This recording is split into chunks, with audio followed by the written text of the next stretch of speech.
Social media ഒന്നാകെ ആഘോഷമാക്കിയ കല്യാണമാണ് റോബിന്റെയും ആദിയുടെയും. രണ്ടുപേരുടെയും വിവാഹത്തിന്റെ സന്തോഷത്തിലാണ് അദ്ദേഹത്തിന്റെ വീട്ടുകാരും സുഹൃത്തുക്കളുമെല്ലാം. ഇത്രയും മനോഹരമായിട്ടുള്ള വിവാഹം അടുത്തെങ്ങും കണ്ടിട്ടില്ല എന്ന് ആരാധകരൊക്കെ പറയുന്നത്. ഇപ്പോൾ തന്റെ ജീവിതത്തെക്കുറിച്ചും ആദ്യ തന്റെ ജീവിതത്തിലേക്ക് എത്തിയ നിമിഷത്തെക്കുറിച്ചും സംസാരിക്കുകയാണ് റോബിനും അദ്ദേഹത്തിന്റെ വേണ്ടപ്പെട്ടവരും. വിവാഹത്തിന്റെ 10ാം ദിവസമാണ്. എല്ലാ ദിവസങ്ങളും വളരെ മനോഹരമായി പൂർത്തിയാക്കി. ഇടയ്ക്ക് ചില പ്രശ്നങ്ങളൊക്കെ ഉണ്ടായിരുന്നു, എങ്കിലും എല്ലാം മനോഹരമായി അത് പൂർത്തിയായിരിക്കുന്നു എന്നാണ് റോബിൻ പറഞ്ഞത്. ഭയങ്കര സന്തോഷമാണ്. ഇനിയൊരു ട്രിപ്പ് പോകുന്നു.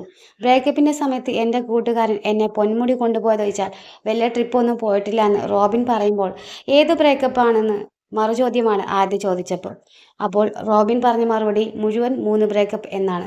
പിന്നീട് റോബിൻ പറയുന്നത് തൻ്റെ സുഹൃത്തിനെ കുറിച്ചാണ്. സന്തോഷത്തിലും ദുഃഖത്തിലും ഒപ്പം നിന്ന ഡോക്ടർ വൈശാഖാണ് റോബിൻ്റെ ആത്മമിത്രമായി റോബിൻ പറയുന്നത്. എപ്പോഴും വിളിക്കൊന്നുമില്ലെങ്കിലും എല്ലാ സന്ദർഭങ്ങളിലും എൻ്റെ കൂടെ ഉണ്ടായിരുന്നുവെന്ന് റോബിൻ പറയുന്നുണ്ട്.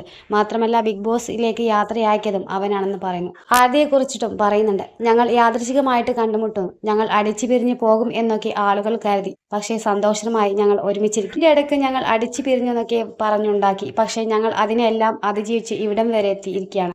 അസർബൈജാനിലേക്ക് ഞങ്ങൾ പോകുകയാണ്. മഞ്ഞ് വീഴുന്നത് ഇതുവരെ കണ്ടിട്ടില്ല. അത് കാണാൻ ആദിക്കൊപ്പം പോകുന്നു എന്നാണ്. അതിൻ്റെ സന്തോഷം ഇരട്ടിക്കുന്നു എന്നും റോബിൻ പറയുന്നുണ്ട്.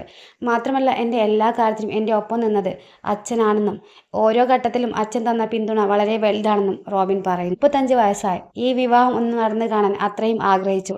ഇതൊന്ന് നടന്നു കിട്ടാൻ പെട്ടപാട് കാത്തിരിക്കുകയായിരുന്നു, ഇതൊന്ന് നടന്നു കിട്ടാൻ എന്നാണ് അച്ഛൻ പറഞ്ഞത്.